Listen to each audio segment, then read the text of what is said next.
ఈరోజు అందరికీ శుభాకాంక్షలు తెలియజేసుకుంటూ తెలంగాణ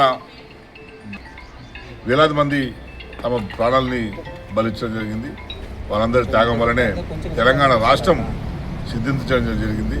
వాళ్ళందరికీ ఈరోజు నివాళులర్పించుకుంటూ తెలంగాణ ఆవిర్భావం అనేది తెలంగాణ ప్రజల జీవితాల్లో మార్పులు తీసుకొచ్చి ఆత్మగౌరవాన్ని నిలబెట్టుకుంటూ ఇక్కడ ఉన్న వనరులన్నింటినీ కూడా ఈ ప్రజలకే దక్కేలే విధంగా ఉపయోగపడింది 10 సంవత్సరాల కాలం. తెలంగాణ ప్రజల అస్తిత్వాన్ని కూడా కాపాడుకున్నది తెలంగాణ ప్రభుత్వం. అయితే ఇప్పుడు మళ్ళీ మన అస్తిత్వాన్ని ప్రమాదంలో పడేసే చర్యలు మనకు అక్కడక్కడ కనిపిస్తున్నాయి. కనుక మళ్ళీ తెలంగాణ ప్రజలందరూ కూడా ఐక్యంగా తెలంగాణ వాదాన్ని వినిపించాల్సిన అవసరం ఉంది. తెలంగాణ ఆత్మగౌరవాన్ని వినిపించాల్సిన అవసరం ఉంది.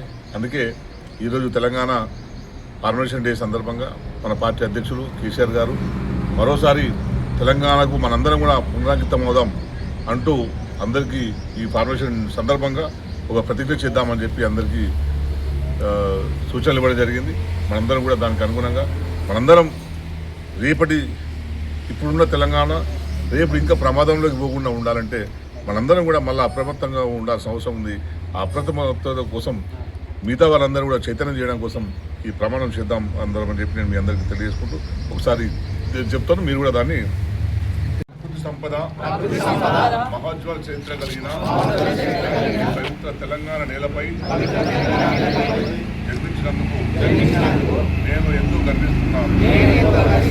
నా తెలంగాణను ఎల్లవేళలా నేను గుండెల్లో పెట్టి కాపాడుకుంటాను. కేసీఆర్ గారి నాయకత్వంలో సాధించుకున్న తెలంగాణ దశాబ్ద కాలంలోనే సమగ్ర అభివృద్ధి సంక్షేమాలతో సస్యశ్యామలంగా వర్తిల్లింది. కానీ నేడు అబద్ధపు హామీలతో అధికారంలోకి వచ్చి నయవంచక పాలనతో మన రైతాంగం అన్ని వర్గాల ప్రజలను